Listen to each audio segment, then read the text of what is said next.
what other alternatives, because we've had a whole discussion around land, and we know so many people that are asset rich and cash poor. Some of those people are our parents, our relatives, our siblings, right?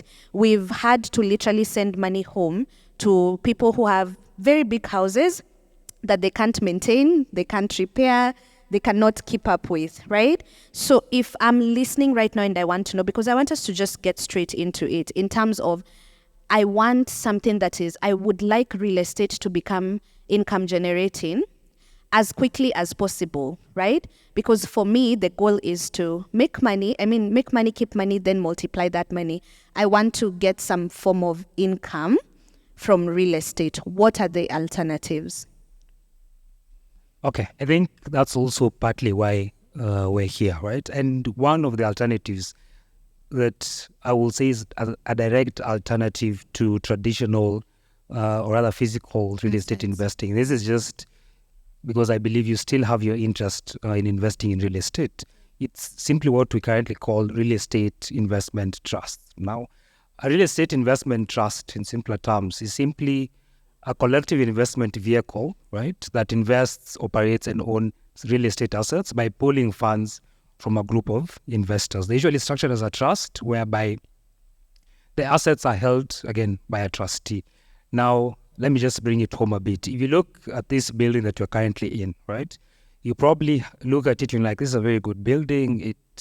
We're here, we're probably paying money. It obviously generates income. But the cost of putting up such a building could be quite huge. And you have this interest of us to be able to put up such a building, then for sure I'll be set for life out of the income I would get.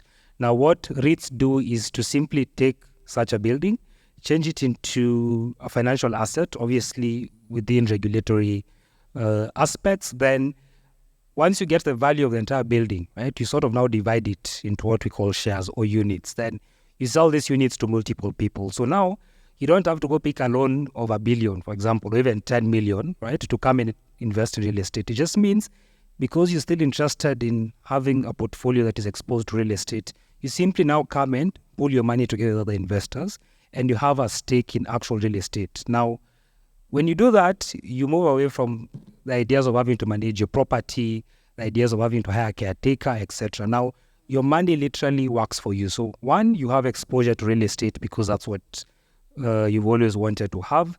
And secondly, it becomes way easier to earn income when you do REITs, when you invest in a real estate investment trust. Now, this is a very new concept in Kenya, rather in East Africa or the African market, but it's a very well-known concept in the West, and it's how a lot of people in the West actually generate wealth by investing in real estate. It's just that when you bring it back home, it's very hard. It's more of a cultural issue, and we don't have many people setting up real estate investment trusts. And the good thing about this is the fact that it's actual real estate that is regulated. I usually like to say that in Kenya for a very long time, we've always had real estate that is unregulated. So you put in money and you end up losing a lot of your money. Why? Because you've been hyped, you've been told real estate pays a lot of interest, etc. So you get in.